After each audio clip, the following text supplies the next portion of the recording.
Sports fans, if you're into stats as much as we are, you simply have to check out our latest app. It's called Buckets, and you can view how your favorite player shoots from all over the floor.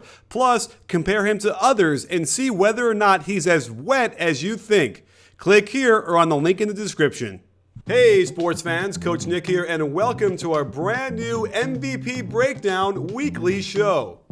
For our MVP race, we will be using numbers compiled by Arturo Galletti. Using historical data of past winners, he's come up with an MVP score that very accurately matches the winners over the past several seasons.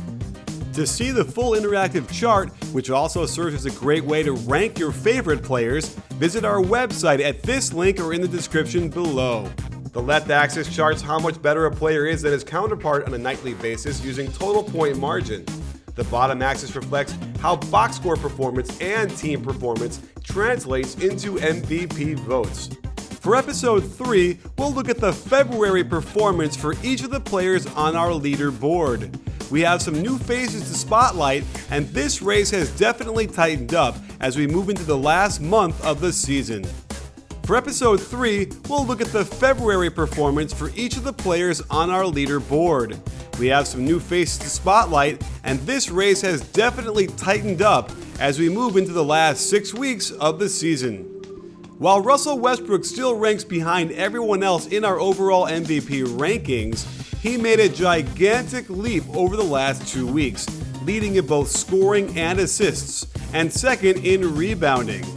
Marc Gasol has the most categories at the lowest ranking with 5, while Steph Curry had the most with the highest ranking with 5 as well. Let's look at these players individually.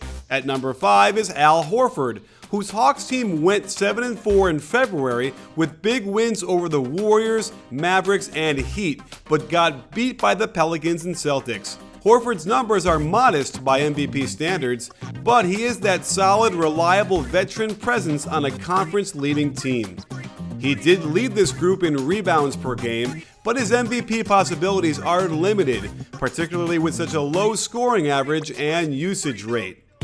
Coming in at 4th is Marc Gasol, who led all our MVP candidates in field goal percentage and blocks, but like Horford, suffers from pretty modest numbers overall. He had the only negative net rating of the bunch, and the Grizzlies went 7-4 with big wins over the Hawks, Clippers, and Blazers, but got stung by the Timberwolves and Kings. Gasol will stay in the conversation, but unless he drastically improves his scoring and rebounding, he won't climb this mountain. At number 3, we have Steph Curry, who moved up 1 point on our MVP rankings from last time and maintained his awesome player rating by routinely beating his counterpart in most statistical categories. He led in 5 categories, notably true shooting and steals, and got into double digits in net rating. The Warriors went 8-3 for the month with good wins over the Spurs and Raptors, but lost the one game Curry didn't play to the Pacers, and Curry struggled in a big matchup versus the Cavs while his team lost. Curry has all the prerequisites, except that his team is so good, it's harder for him to stand out. LeBron James makes his first appearance in our MVP race, as he's turned the Cavs season completely around since he came back from his mini vacation. He leads in defensive rating, net rating, and, shockingly, had a higher usage rate than even Russell Westbrook. He led the Cavs to an 8-3 record with good wins over the Clippers and Warriors at home, but lost to the Indiana Pacers twice and the Bulls in Chicago. LeBron could conceivably impress the most over the last month and a half of the season, but it might not be enough to overcome his and his team's lackluster first few months. And that brings us to James Harden, who has led our race for the whole season, propping up an injury-prone team with his inspired play. He is stellar across the board, but only leads in one category that counts the most, our MVP rank. While his field goal percentage remains the lowest of our contenders, he makes up for it with the second highest true shooting percentage. He will continue to lead so long as the rest of his teammates produce so little in comparison. It is highly unlikely he loses this award unless something unprecedented happens.